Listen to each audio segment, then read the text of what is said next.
Welcome all to B Fantasy Football Podcast. I'm your host Derek, and this is my brother and my co-host Marcel. Today we are going over our top picks at each position for the Week 3 waiver wire, and we're going to also discuss what we learned from Week 2 of the NFL. Starting off with this early news, if you haven't seen, there has been a load of injuries this week. So starting off, Saquon Barkley has torn ACL and is out for the season. Christian McCaffrey, high ankle sprain, out for probably 4 to 6 weeks. Raheem Mostert, he has an MCL sprain. He's likely out this Sunday. There is optimism that he won't be an extended absence, according to the coach. Tevin Coleman, he has a knee injury, likely to miss multiple weeks. Cam Akers, a separated rib cartilage. He is day-to-day. Malcolm Brown, fractured pinky, but he's likely playing this Sunday. Jimmy Garoppolo, he has a high ankle sprain. It's not too as bad for a quarterback, but he is still week to week. Drew Lock, he suffered a severe rotator cuff strain, so he's going to be out for at least 2 weeks when they're going to re-evaluate again. It could be out for up to 6 weeks. Funny enough, because of that, Blake Bortles signed with Denver for 1 year, so that's the only non-injury that we have for news. And then Cortland Sutton, he has a torn ACL, so he's out for the season. Paris Campbell suffered a PCL injury, so he's out indefinitely. Maybe Marcel can expand later on that more. Devonta Adams, he has a hamstring injury, not considered a serious threat to playing time, but it is something to monitor. Sterling Shepard will undergo a MRI on the toe. Could miss the upcoming games. Dawson Knox is in the concussion protocol. He's day-to-day. CJ Uzama, the tight end, he has a torn Achilles. He's out for the season. And that happened on Thursday. And Tyrod Taylor didn't play this Sunday with a chest injury that kept him out of the game. His status is uncertain. A couple of defensive people. Nick Bosa tore his ACL. Tavon Young also tore his ACL. Bruce Irvin. There's a lot of people that got injured on the defensive side too, so that might be something you want to look for if you're looking to stream against a certain team. What do you think, Mars, of all these injuries? So I'm only going to touch up on a couple of them, mostly the people that I believe will be coming back, but I want to give my opinion on the timetables. So Christian McCaffrey, I watched the video, listened to a couple specialists. The projection is 4 to 6 weeks at the moment. I believe in 4 weeks he will be playing, but he won't be 100%. It didn't look bad. He got up and walked away. So I think they're saying 4 to 6 weeks in a more precautionary status, but I don't believe he's out 6 weeks unless they're 0-6 by the time he's ready to come back, and they're going to say, hey, rest up. We'll get you when you're 100%. So yeah, that one's a tough situation. Raheem Mostert, I don't believe he will play this weekend, but the week after I do. Tevin Coleman, I'd prepare for an extended absence. I'm saying he misses 3 weeks for sure. It's an MCL injury, and where he's had the struggle with sickle cell recently, that causes anemia, it can cause low oxygen and impair your healing ability. So it's going to be a slower healing process than a typical MCL tear. Cam Akers, separated rib cartilages. This is a pain tolerance. He's not going to make it worse. Yes, it could end up into more of a dislocation of the ribs, which then we're talking about punctured lungs and other things that we don't want to happen. But most likely it's just like I said, a pain tolerance, which it's very painful. Every breath he takes, every tackle he takes is going to be very painful. So it depends how tough he is. Malcolm Brown, fractured pinky. I will not play him with this fractured pinky, just as a grip standpoint to fumbling. Jimmy Garoppolo, high ankle sprain. I'm saying 2 weeks. He misses 1. He'll be questionable for the second. I think they'll sit him out again, and then he'll be back for week 5. Drew Lock, this is one I wanted to get into. If you're in a 2 QB league, drop him. Don't even bench him. The reason being, it's a severe rotator cuff strain. Your rotator cuffs is literally what throws the ball. And it's a severe strain, which means I wish there was a grade. They didn't give a grade. That's the unfortunate part. I would like to know the grade. but they're saying he's being re-evaluated in 2 weeks, not there he's a potential to play in 2 weeks. So he's not going to move his shoulder for 2 weeks, letting things heal, and they're going to test the strength in it afterwards. I'm saying he's out 8 weeks. That brings us to week 10 or week 11. I don't know when their bye is off the top of my head, but if you're in a 2 QB league, I can't see a reason to keeping him because he's going to come back. He's going to be hampered to throwing the ball. So yeah, not good for Drew Lock. And then Paris Campbell suffered an MCL and PCL. So we all know the famous ACL tear. Well, your PCL does the exact opposite of your ACL. So they work kind of hand in hand. They actually cross each other in the knee joint.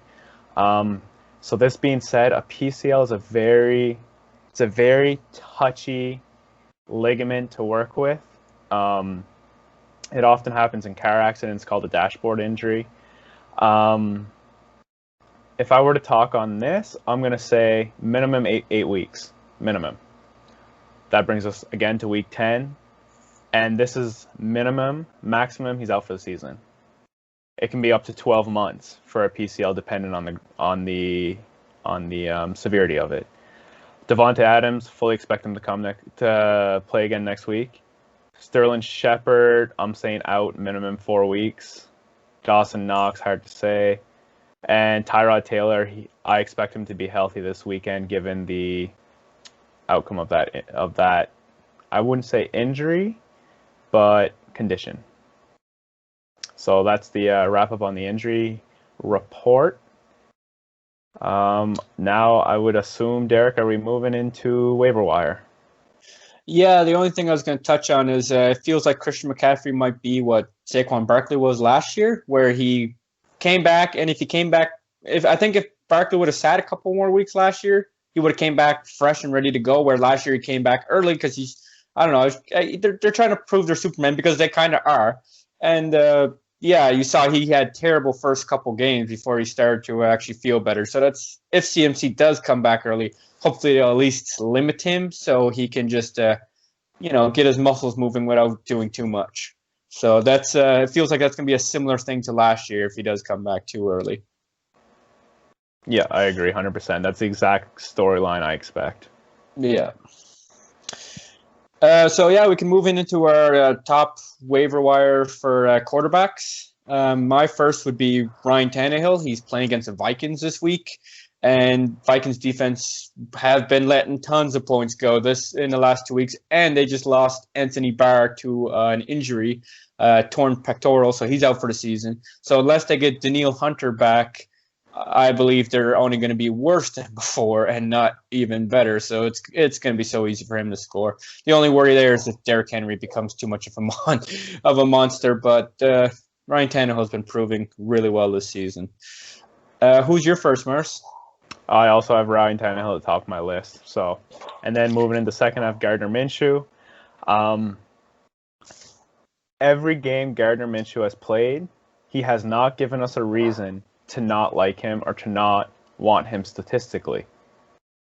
The reason we shy away from him is his draft capital, going back to the draft, is his name capital. Nobody knew the Gardner Minshew name. That's the only thing holding back every fantasy manager. Nothing there is appealing to a life standpoint. Nothing's appealing, but he's good and he hasn't proven otherwise, so I don't know why we're still against him. And he's against the Dolphins, who, they're a great team, and I believe it's going to be a competitive game, so he's going to need to throw the ball. And then number 3, I have Joe Burrow, but I'll let you go on your number 2 and 3.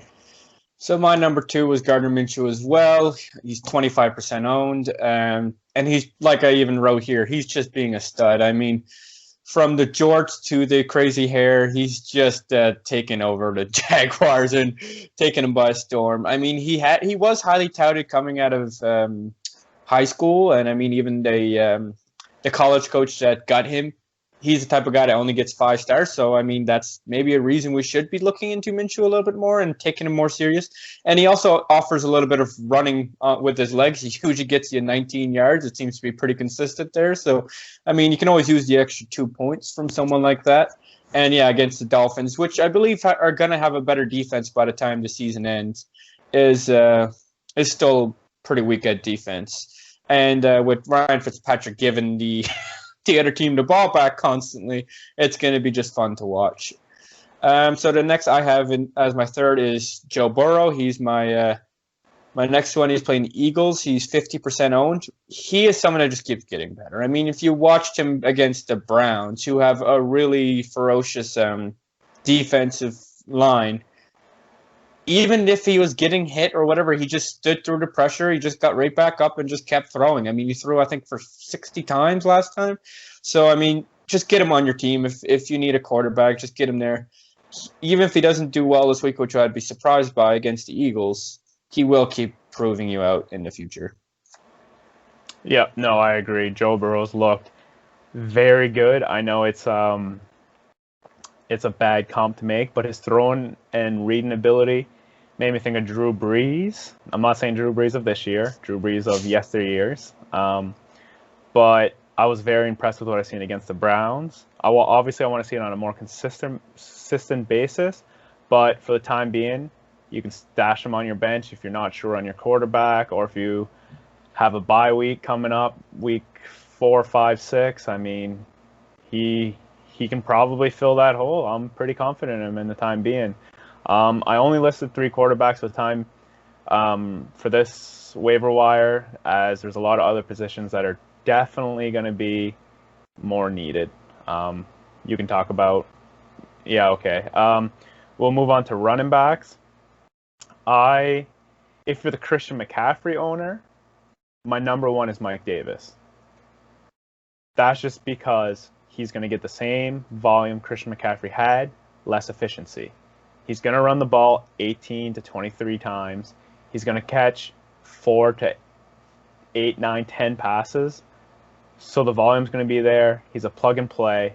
So if you're the Christian McCaffrey owner, go get Mike Davis, number 1. Number 2, it depends on your situation. If you need a 1-week flyer, a 2-week flyer, the guy is Jerick McKinnon, in my opinion. Or Darrell Henderson. So 2A, 2B. If you're a person who needs a season-long running back, then we got to turn to Devontae Freeman, Wayne Gallman, Dion Lewis, Rod Smith debate of who's taken the Saquon Barkley role. My opinion is the news today broke out that they're signing Devontae Freeman once he passes COVID. I'm picking up Devontae Freeman because I'm following the money. However, that being said, I don't believe in Dion Lewis. He's not a full-time back, in my opinion. So I am grabbing Wayne Gallman after waivers clear tomorrow, and I'm stashing him on my bench and waiting to see what happens in week 1. Because he took that role last year. He was above par in that role. He was no Saquon Barkley, but he was great. Then, if I'm saying the Giants running back, I want to give another year-long player, and that is Joshua Kelly. This guy, if you need a year-long player, might even be my number 1. So this is a 1A, 1B for a year-long player. Joshua Kelly had a lot of carries. He's the goal line back. If it's a 2 yards and in, it's Joshua Kelly. And if we're talking Tyrod Taylor as a quarterback, he's bad. So they're not going to want him to throw the ball. Someone's going to rush it in. Hopefully it's Joshua Kelly. And then just a celebrity pick, Myles Gaskin. Just throwing it out there.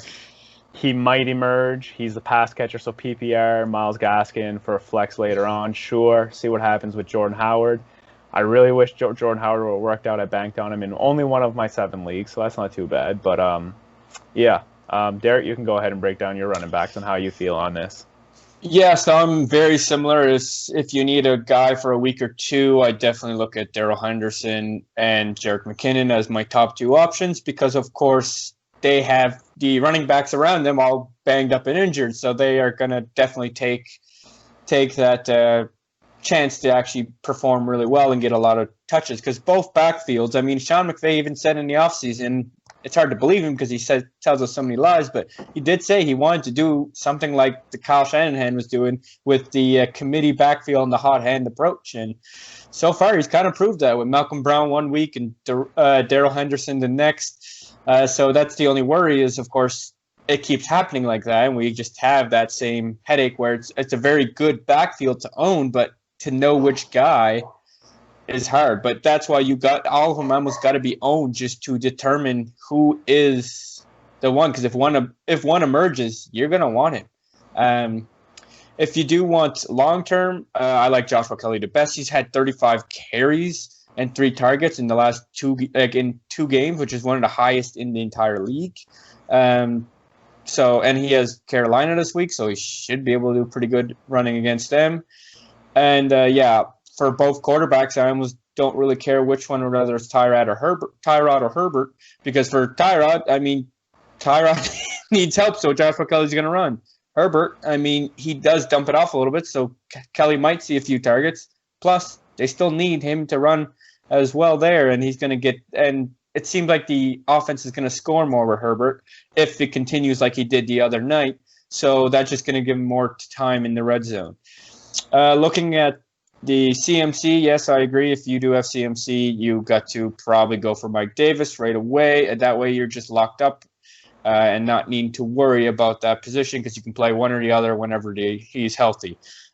He won't give you, of course, CMC numbers, but if he can give you 65% of CMC, you can't complain. He's going to be flex worthy at least, maybe even as your RB2 comfortably. We'll see after the first game. He does have the Chargers the first game, so that does worry me because the Chargers defense did prove to be pretty stout. They stopped the Chiefs running game entirely.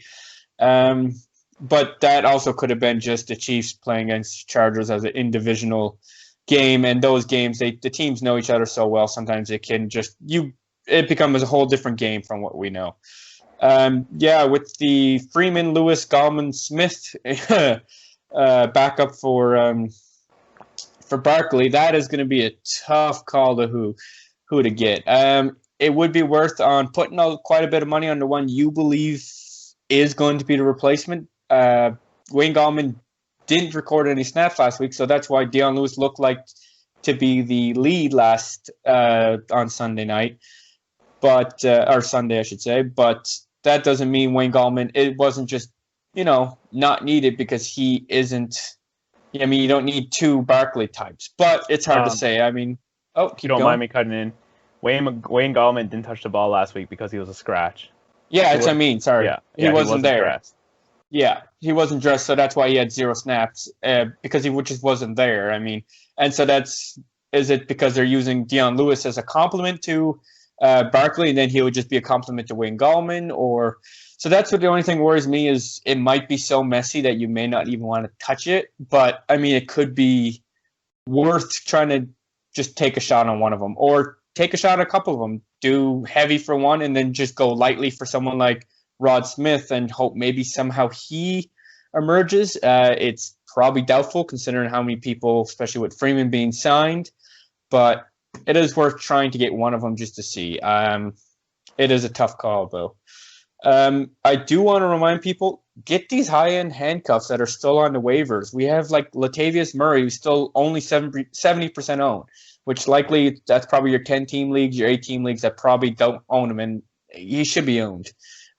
Tony Pollard, he's only 43%. Alexander Madison, he's only 58%, although for him, it's a little less special because the Vikings are doing terrible this year. So we don't even know how much usage he'll get if Cook does go down, because they're barely going to be running as much as throwing. But it's still worth having.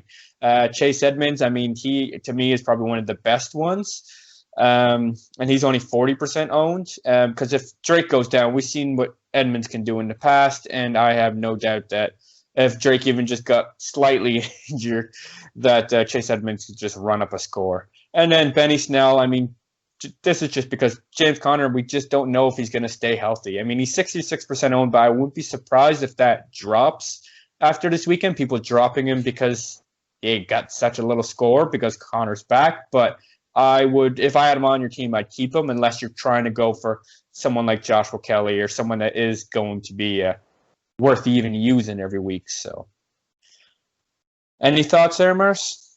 Nope. That covers them all. I guess I'll slide into the wide receivers now if you're good. Yeah. My number one, I'm very torn. I don't know which side to go with. It's between Keelan Cole, who's shown to be maybe the red zone guy, the short yardage guy. He's averaging 9.55 yards per catch, which isn't high for a wide receiver at all. But is he Gardner's safety blanket underneath? It seems so. He's 11 for 12 on the season for receptions. He has 2 touchdowns, very consistent.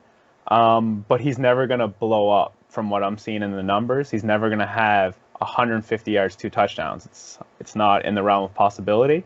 So that makes me lean more towards Russell Gage, where I believe they have the same floor, but Russell Gage has a higher ceiling. So as I'm talking this out, I made the decision in my head. Russell Gage is my number 1 wide receiver to go get. Keelan Cole is number 2. Russell Gage, just the numbers speak for themselves. I mean, Julio is always hampered by some kind of injury, taking a snap or 2 off, opening the door for Russell Gage. Matt Ryan's already going off. So I'm very happy with what I see there. And his target totals, I mean, you were just talking about it. This isn't my stats, so I don't want to take it from Derek, but looking like just over 9 targets a game since Mohamed Sanu has been traded away, which is a lot of targets, especially when they're coming from Matt Ryan in that offense. And then I'd like to move on to N'Keal Harry. Julian Edelman has played 2 full seasons since he's been drafted in the NFL. So N'Keal Harry, I know he had the injury problem last year, but I'm going out to get him. He had 12 targets Sunday against Seattle, and when Cam Newton decides he has to throw the ball, it's N'Keal Harry, Julian Edelman, Damian Byrd. And N'Keal Harry performed very well last game. I really liked what I seen.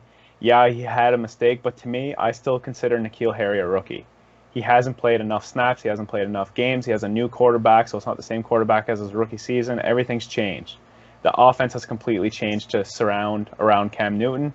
So I'm saying N'Keal Harry, what we've seen this week is almost his floor. He's not, yes, he's going to have worse games than this, but it's almost his floor in the sense that he's only getting better. Cam's only going to trust him more.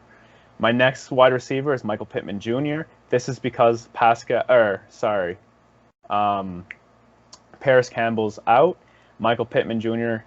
is going to slide into more targets. And T.Y. Hilton's been struggling. Hopefully Michael Pittman Jr. can pick up the slack. So I have Michael Pittman there. And then as my 5th wide receiver on the week to pick up is KJ Hamler. That's to do with the Courtland Sutton injury. Somebody's got to catch those targets. Yeah, I'm much higher on Noah Fant right now. Due to the injury to Courtland Sutton, I believe Noah Fant.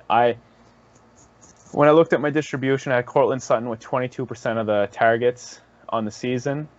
So I shifted roughly 4 to 5% to Noah Fant, 4% to Jerry Jeudy, 6% to KJ Hamler, because I already had the other 2 with higher percentages, and then the rest dwindled out throughout the offense.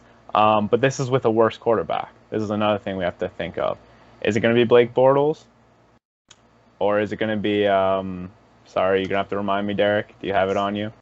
I actually don't remember. Jeff Driscoll. Driscoll, thank you, yeah.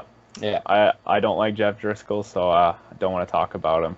So, yeah, the target's got to go somewhere. Does this mean Melvin Gordon gets a bump in the run game, especially with Lindsey being out? Could be. So it's definitely something we're going to watch out for. But KJ Hamler is a last spot on your bench for a 1-week thing. If it doesn't work out, you can drop him. It is what it is. But I really like the talent there. Yeah, looking at mine, I also have Russell Gage as my top 1. Similar to you, him and Keelan Cole are pretty even to me. But Russell Gage has almost a dual upside, in my opinion, of him seeming to get the ball more often than Keelan Cole, because they're just Gardner likes to spread it out, and they're just not as pass heavy as the Falcons are, because their defense is so terrible that, I mean, poor Matt Ryan has to just chuck the ball the entire time, and they are explosive offense, so they can do it. But so that's why I do like Russell Gage a little bit more. Is his target the targets are worth a little bit more, and he seems to be getting them, and he's doing great. He's already got 21 targets on the year, which is 8th out of all the wide receivers. So that is very interesting. And he's playing Chicago this week. So they're going to be running up the score there. He's 27% owned, so go get him. He's on most of your waiver wires.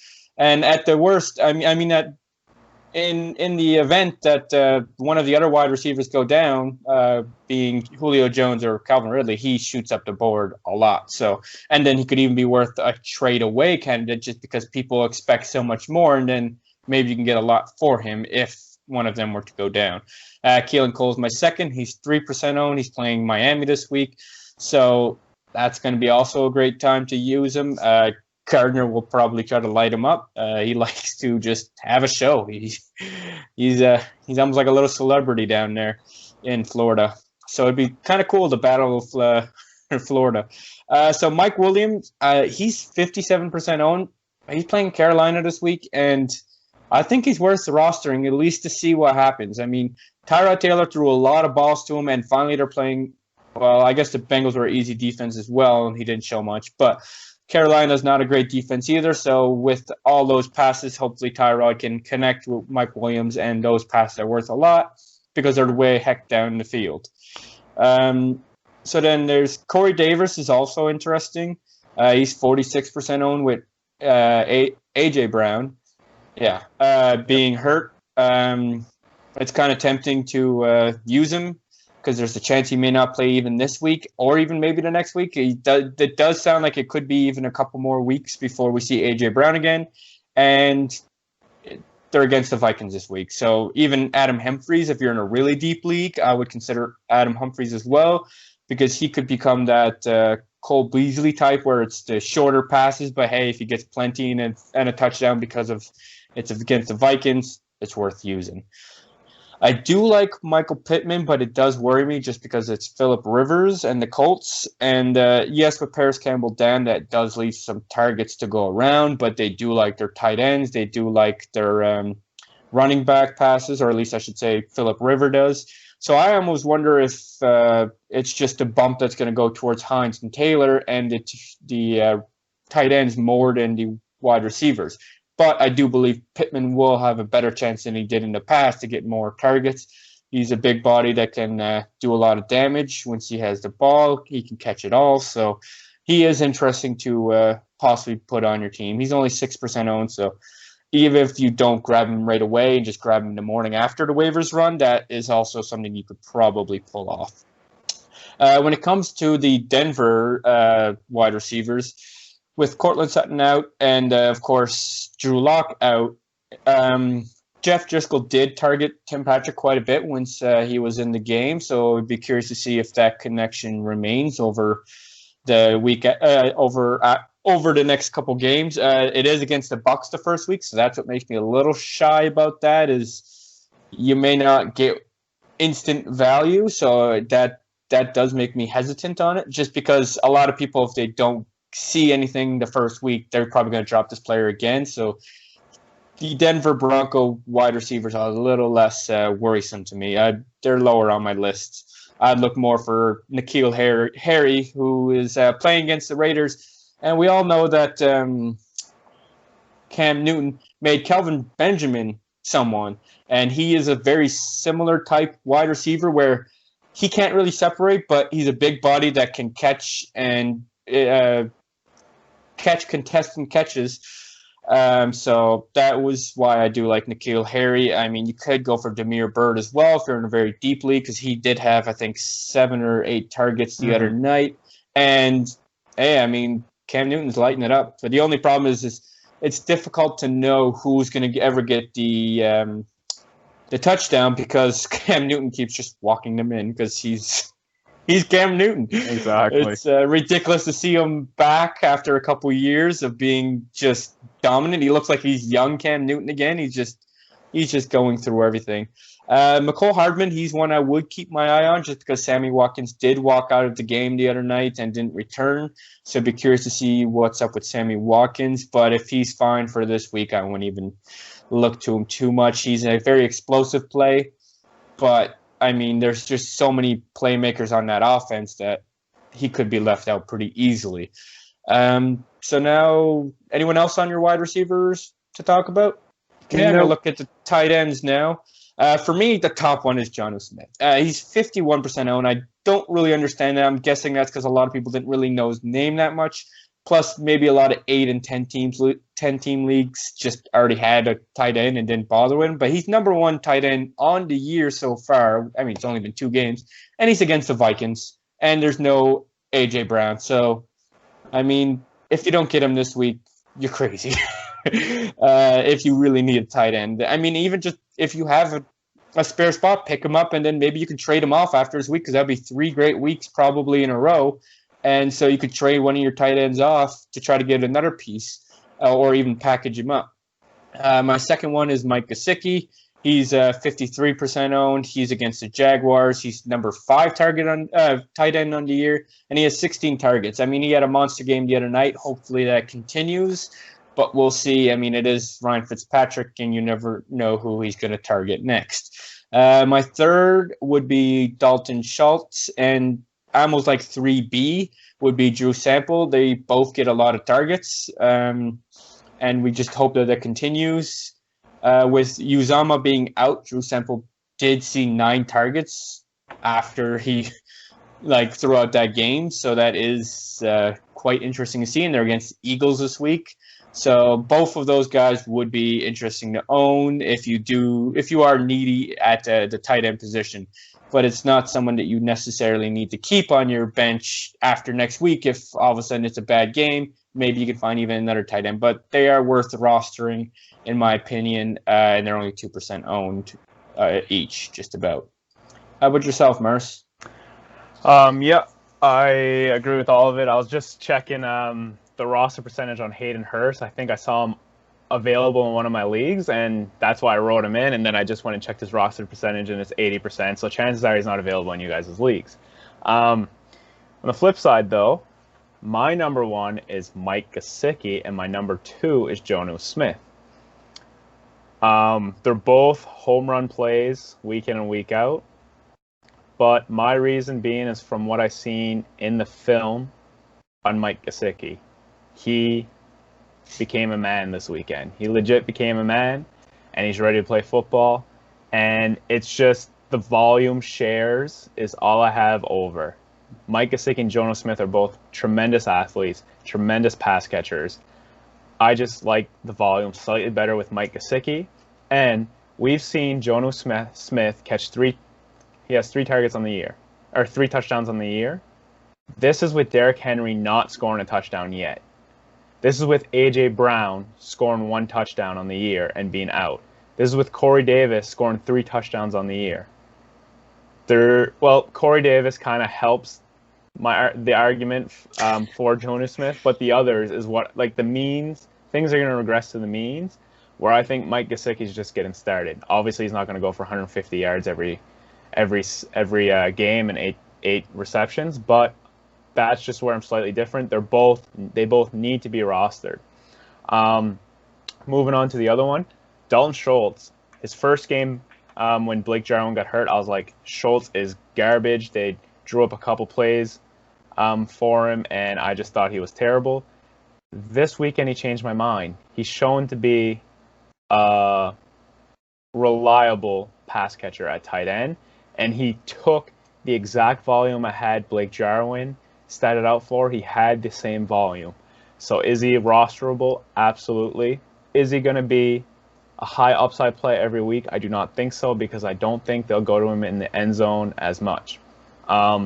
Drew Sample, on the other hand, I had the tight ends from Cincinnati scoring 5.5 touchdowns on the year, because I know Joe Burrow enjoys his tight ends, and that's how I had it started out for. Right now, we're at one touchdown on the year, so there's another 4.5 to come. And Joe Burrow's just looking better than I expected, so maybe there's 6 to come on the year.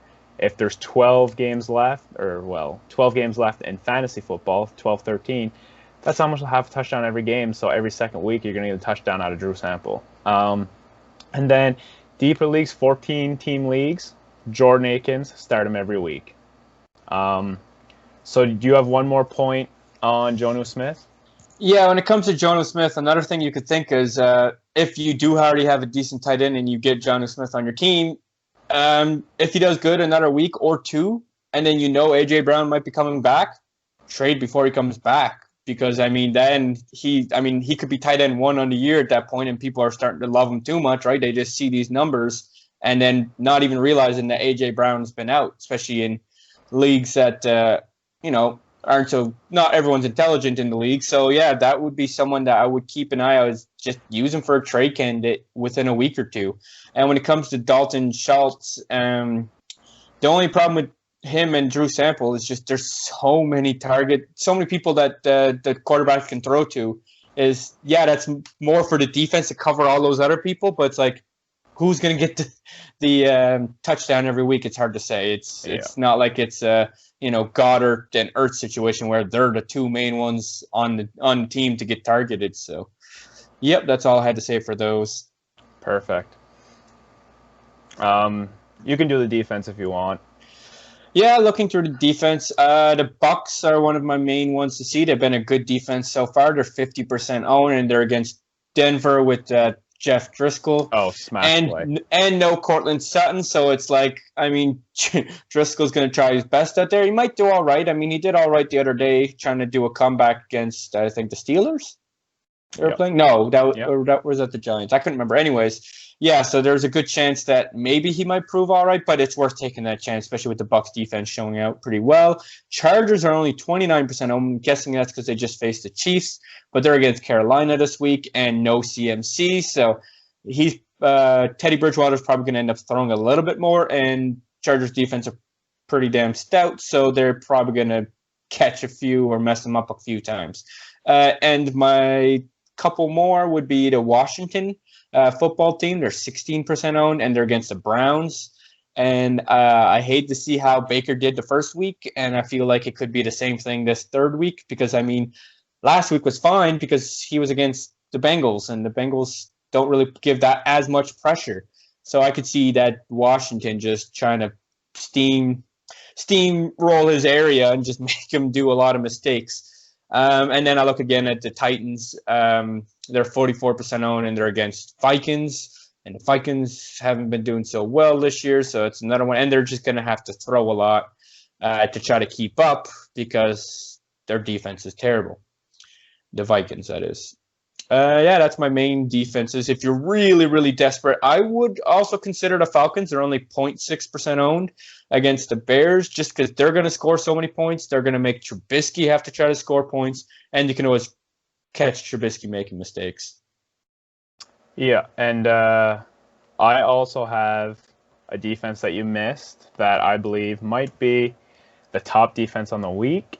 However, I don't know their own percentage. I just know they were open in a couple of my leagues, and I already did my waiver claims for them, and that is the Indianapolis Colts. I don't know what the percentage is off the top of my head. Yeah, so going on the Colts, they were 70% owned. So to me, unless you're lucky and they are on your waiver wire, I would go pick them up. But other than that, I can see them not being there, and you're not going to get them that way. But if they are, go grab them. They would be probably one of my top ones out of all this list. They're just 70% owned, so I didn't bother marking them on this list. Yeah, exactly. And I'm putting wrong side. I'm putting my mic to my mouth. So if you're in those 30% leagues and you don't play the Colts this week, I do not have pity on you if you lose. I just want everyone to know. All right, drop candidates. So here are the players that are always usually relevant in fantasy football, or were believed this season to be relevant, but haven't proven out yet. Tyreek Cohen. I'm done with him. James White, nothing to do with his talent. It's the utilization. Matt Breida, he's the third running back on a team who doesn't run the ball a lot. Christian Kirk, just doesn't seem like it's going to happen. It might be once every fourth game. I'm not wasting my time on rostering him because I'm never going to start him. Sammy Watkins, yeah, it depends on the hit to the head, but Demarcus Robinson and Mecole Hardman are sharing third to fourth pass catcher role with Sammy Watkins. So again, it's a guy who I'm always going to have on my bench but never play. Anthony Miller, if he caught the touchdown this week, you would have still been happy with him in your lineup, but his target, I think there's people out there that have more targets, as we were talking on the waiver wire, and more chance to success. Rob Gronkowski, I do not know why he's still owned, unless the two tight ends there get hurt in the same week. Rob Gronkowski is going to be useless. It's not his fault. He's just old. Chris Herndon, I wanted to believe. I believe in the talent, but I do not believe in Adam Gase and the New York Jets. Chris Herndon, I had him as a top waiver wire tight end last week. The opportunity was there. Everything was there. They do not throw him the ball. Why? Because Adam Gase is less intelligent than most people on this earth. And Austin Hooper. Derek and I had him week 1 in the league. He didn't catch the touchdown. Njoku had it. And we're like, okay, Njoku's out for a couple of weeks. Let's get Austin Hooper going. Still, he's out. We're done with him. We have other tight ends we know we can grab or trade for or whatever it may be. I'm done with those guys. Derek, you can talk on those guys if you want. Yeah, looking at Gronkowski, I mean, the reason Gronk isn't worth owning is, for one, he's definitely looked like a guy that hasn't played football for a year. I can't believe he's still 91% owned in leagues. I mean, that's just kind of ridiculous to me. And also, I can see he's just being used to block. And I mean, that's fine. I mean, it's the other tight ends that are, if anyone, that's going to get the targets, not him. Same thing with Herndon. I believe he's been in Adam Gase's doghouse since he's been there. And I believe they're only using him to block mainly. He's only run a few routes last week that was even worse for him to get targeted on. So, and Austin Hooper, that OC is the same way, as they got Austin Hooper for being a blocking tight end. So it's sad to see these three, because they were good at some point in their career, to be just used as mainly blockers. Could they eventually become more than just blockers? It could happen, but I'm not waiting on it. I'd rather pick up any of the tight ends I listed earlier. Miller and Watkins and, all those wide receivers, it's the same thing as Marceau had said, where they have a chance for a blow-up game, but it's hard to leave them in your bench and then try to put them in the right week, because it's almost like Will Fuller a couple years ago. It's like you put him in and then he does 5 bad weeks in a row, and then finally you take him out and he does a blow-up week. And it's like it's a headache to try to figure these guys out. Chasing points is not worth it. Yeah, and I mean, with Miller, I mean, I hate to say it, I don't believe the Bears should be a 2-0 team. I think they just faced 2 bad teams themselves and then got lucky. And I just believe that, with Trubisky, I don't think they're worth using. They're just not going to be a strong offensive team. So even as a wide receiver 2 of the team, they're throwing to everyone else as well, and there's just not enough. There's not a big enough pie to have a good piece of. So next, we're going to look at who might be there after waivers run, people who've been dropped that would be worth picking up. You could even want to call it one man's trash is another man's treasure. So looking at Nyheim Hines, especially with Paris Campbell going down.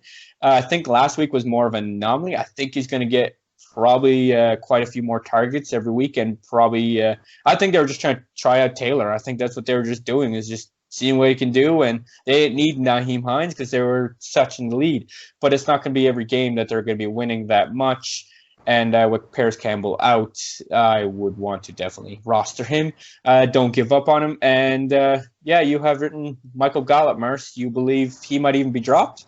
Yeah, from what I've been seeing, I go on the Sleeper app in the chat and stuff and see what people are seeing. Then I scroll Twitter feeds and stuff, and people are like, do I drop Gallup? Do I drop Gallup for this guy? Do I drop Gallup for this guy?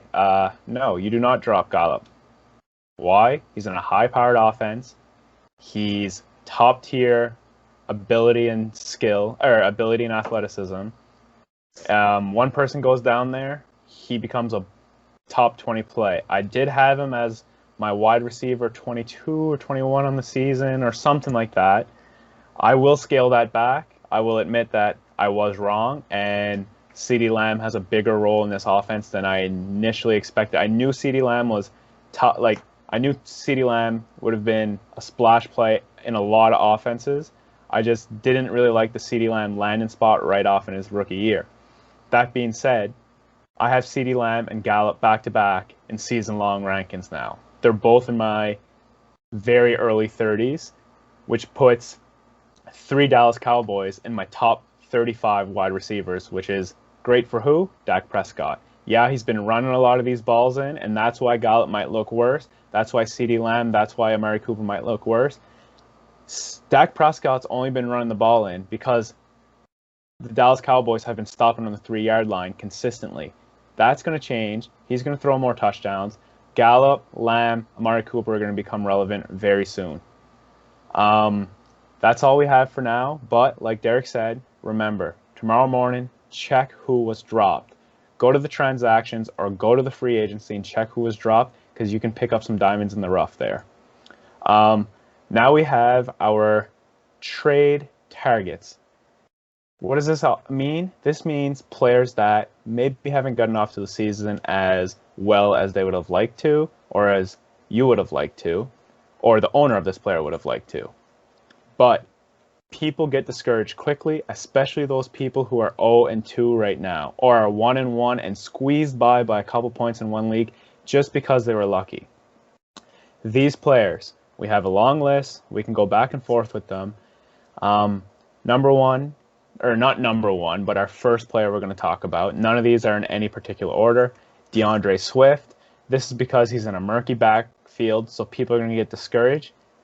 Listen here, DeAndre Swift, when you're putting on your Halloween costume this year, in late October, week 7 or week 8, whenever that is, he's going to be relevant, and he's going to be relevant for the rest of the season.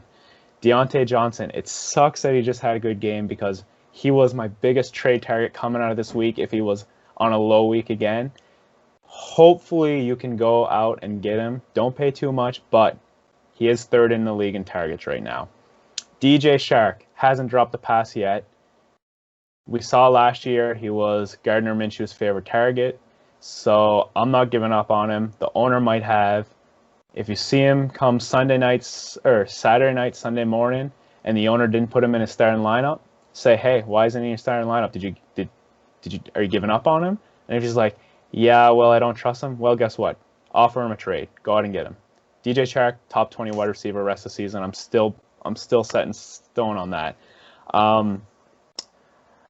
Tyler Boyd. From what I saw in the second half of that Cleveland-Cincy game, is Tyler Boyd is now the wide receiver 1B and not the wide receiver 2. AJ Green had 13 targets. Tyler Boyd has not been there in targets, but in the second half of that game, I felt like the first look was still AJ Green, but Joe Burrow was looking off AJ Green early into plays and just saying, hey, Tyler Boyd's pretty darn good at football, and he's been getting open. He's the better wide receiver here. I'm going to my second option. I'm going to Tyler Boyd. And I think from what you saw this week, this is his absolute floor in a good game of what he had. Yeah, he had a touchdown, so you can take the touchdown to 3 points instead of the 6 points and put that on his game score in your format. That's his floor going forward. So I really believe in Tyler Boyd. And the last one I'm going to talk about, then I'll give it over to Derek, is DJ Moore. I just traded Odell Beckham Jr. for DJ Moore. Why? Because DJ Moore is leading. I don't want to be wrong on you here, but I want to say he's 3rd in the league in targets right now. He's at 22 targets, so he is 4th in targets in the NFL at the wide receiver position. The only reason he doesn't look good is because Christian McCaffrey's there. Touchdowns are being taken from other players. Christian McCaffrey's gone now. That just adds targets. That just adds red zone targets to DJ Moore's name. People might be discouraged. Yeah, he had a great week in yards, but still no touchdown. If you look at his overall in the season, you can definitely go out and get him. So go out and get him. Derek, on to you. Yeah, so I've been seeing in some group chats and stuff like that people want to, they're down on Derrick Henry. I think that's if you hear that, why not go find those people and just see if the Derrick Henry owner is down on him. Some might not be. Some are smart enough they won't be. But he has 56 carries on the year with 5 targets as well. I mean, he's by far the most used running back in the league. And yeah, he hasn't scored a touchdown or anything. Like, he hasn't done much this year, but that's just coming. I mean, especially once it becomes a little colder, he's going to be just running over all those defensive players. Keenan Allen, I think that's mainly if Herbert plays, especially because Herbert loves Keenan Allen. He has great respect. And knowing that, I feel like he's really going to focus in on Keenan Allen. So that's someone that I'd keep my eye out. Maybe if you don't trade for him this week, depending on the cost, because the player might still be high where he drafted him high. DeAndre Swift, you never know. Maybe someone's crazy enough to drop him. I don't think so, especially he had touchdown the first week and did decent the next. But he is a trade candidate for me. I'd be someone I'd go for.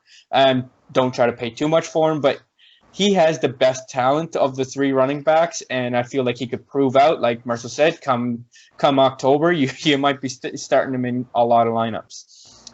Kenny Golladay, this is more for if you see an owner that's 0-2 and just really and has quite a few injuries. Maybe you can try to target him and take him off his hands and give him two more wide receivers to pair with him. I remember seeing in one of my leagues, a guy had Kenny Golladay and Michael Thomas.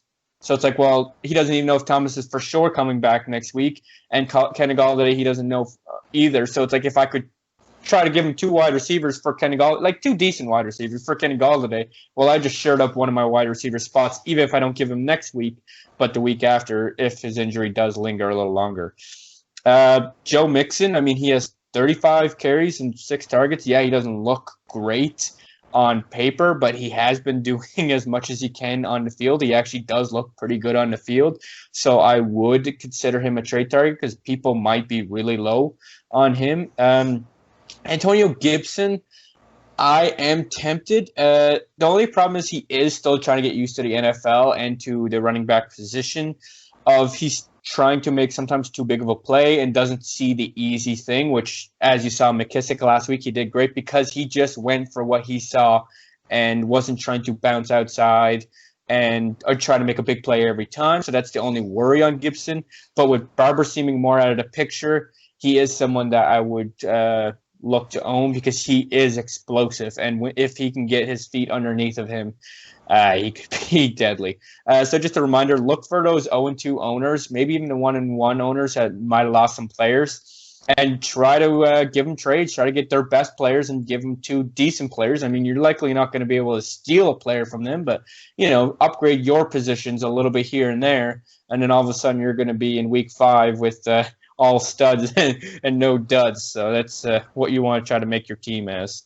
Yeah, exactly. Derek, I'm going to play a little game with you, a couple questions. Uh-oh. So, these are players that on the season have scored more points than some of the trade targets we're talking about. So I'm going to talk about Derrick Henry, Kenyon Drake, Joe Mixon. These 3 players, okay? Would you rather have one of these 3 or Melvin Gordon? I would rather have one of those 3. So trade Melvin Gordon for one of them. Okay. James Robinson or one of those 3? Definitely one of those 3. So take James Robinson, offer him. Okay. Let's keep on going. Leonard Fournette or one of those 3? Probably one of those 3 again, because the only thing is with the Bucs, it's like, yeah, he did great the other day because what's his name, Rojo had fumbled, and that's the thing is once you do bad in that offense, they get rid of you. They trust the other guy all of a sudden, and so Fournette looks great right now because he just scored 2 touchdowns, got a lot of yardage. But geez, if he fumbles, it's going to be Rojo's turn. He's a fumble away, or Tom Brady getting absolute blown up away from being back on the bench. Okay. Exactly. Yep. David Montgomery or one of those 3. That gets a little tougher just because David Montgomery has been proven better, but I believe the Bears' offense isn't going to look as good as it has. So he's just going to have less chance for goal line touches and stuff like that. So I would still want to go for the other 3, to be honest. Yep. And last one is Chris Carson. This might be a close one for you, but yeah, Chris Carson. I mean, he is on an elite team offensively, and I mean, the only thing is you never know. Right now, they're letting Russ cook. Mm-hmm. So is Carson getting all the touches like he used to? No, but yeah, that would be a tougher one just because he is very, not injury prone, but the way he runs for contact.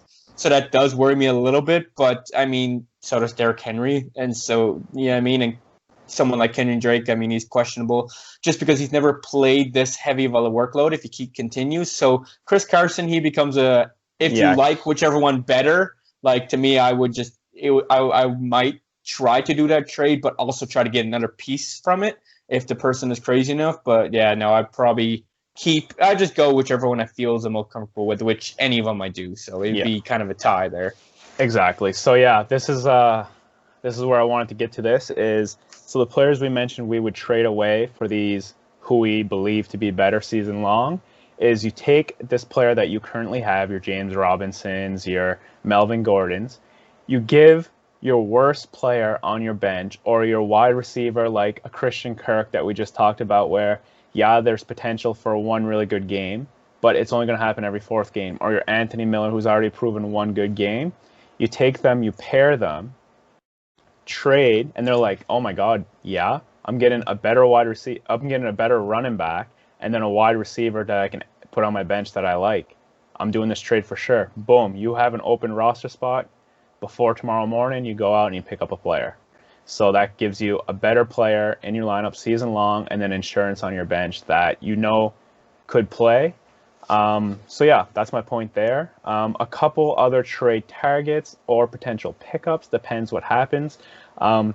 Cooper Kupp, very bad start to the season, but I'm not going to get too much in depth. If you go check my Twitter, I did have a big write-up today on Cooper Kupp. And then Brandon Cooks, he found the chemistry with Deshaun Watson this weekend, and I believe Brandon Cooks is going to be very good the rest of the season if he stays healthy. People I am trading away. Odell Beckham Jr. This is especially for redraft purposes as he faces Pittsburgh Steelers 2 times this season, and he still has to face the Ravens again this year. Those are very good defenses, so I know there's some weeks that I will hesitate on playing him, and I don't want to hesitate on playing somebody that I have in my wide receiver 1, potentially wide receiver 2 spot. So that's that. And then James Conner coming off a really good week. Yeah, we could be wrong, and he could be healthy rest of the season and be the RB5, but I like playing the percentages and I like playing the odds, and I'd rather trade James Conner away from one of those 3 guys we just mentioned, the Derrick Henrys of the world, the Kenyon Drake, Joe Mixon. So that's the end for that section. And the last section is a couple tricks from me to you. This is, I want to say from a veteran fantasy player, but I haven't been in it. I've only been in it for 5 years now. Decent amount of time, but not too long. But I've been pretty deep into it the last 4 years.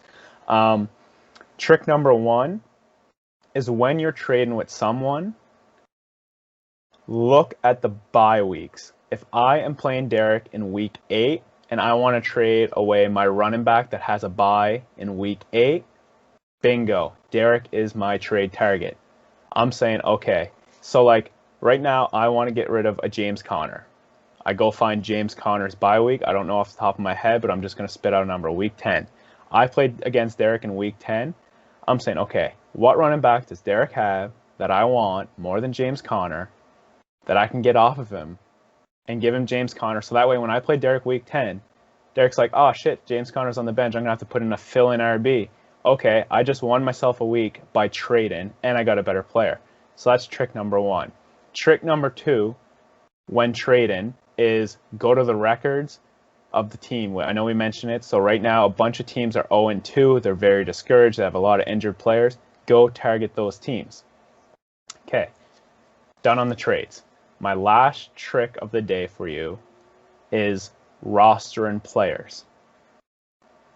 At the draft, you're like, okay, I'm accumulated all the best players, all the best values I can get. Okay, you've made a framework.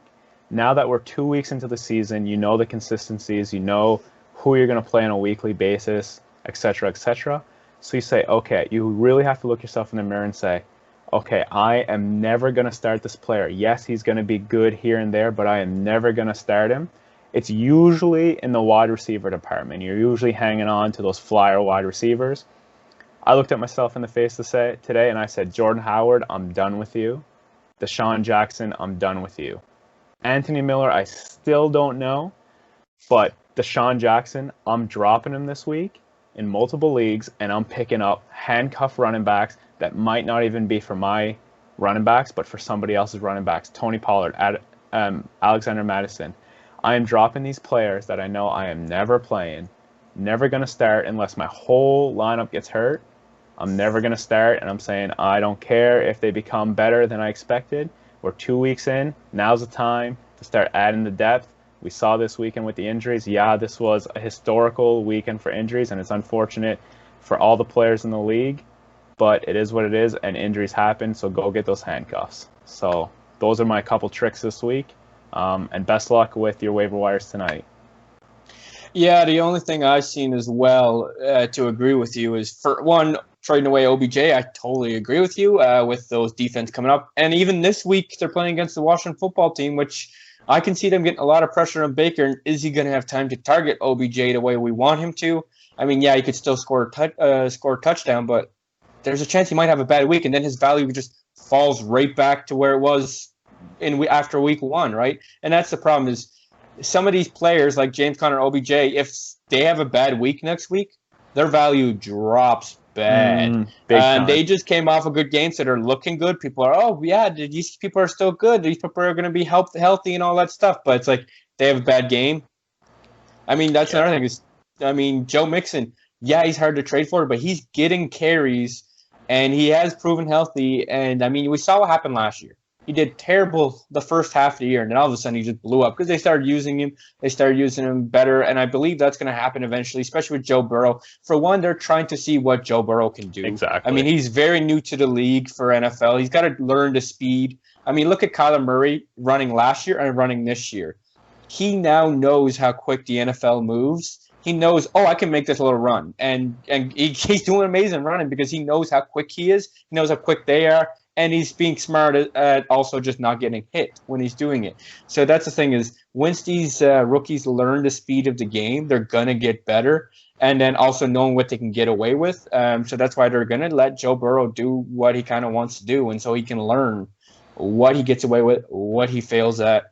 And after being against two decent defense or good defense, he's going to be against a lighter defense this week with the Eagles, so I can see him starting to get even better, and it's just going to keep going.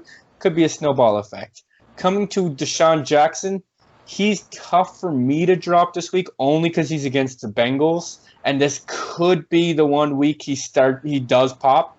But if he doesn't do anything this week, then yeah, I would probably drop him, no questions asked. And if you drop him, I'm not going to fault you. Like this week, I can totally understand that. It is the 1 week that it's like, okay, he has his best chance to do good because likely the Bengals won't get as much pressure onto Carson Wentz. And so we can see maybe Wentz take those shots downfield. But yeah, I can see the other targets, waiver wire targets, to be more appealing, that's for sure. Any other thing to say, Merce? No, I'm all good. Sounds great. Well, that wraps up today's podcast. Please don't forget to click that like button and subscribe on YouTube. Also follow us on our Twitter accounts at Boudreaux Bros FF, and then also our personal accounts at Marcel_BFF and at Derek_BFF. And please don't hesitate to reach out to us and ask us questions about our rankings, start sit, waiver wire, trades, anything like that, anytime. So have a great one and see you next time. Bye-bye.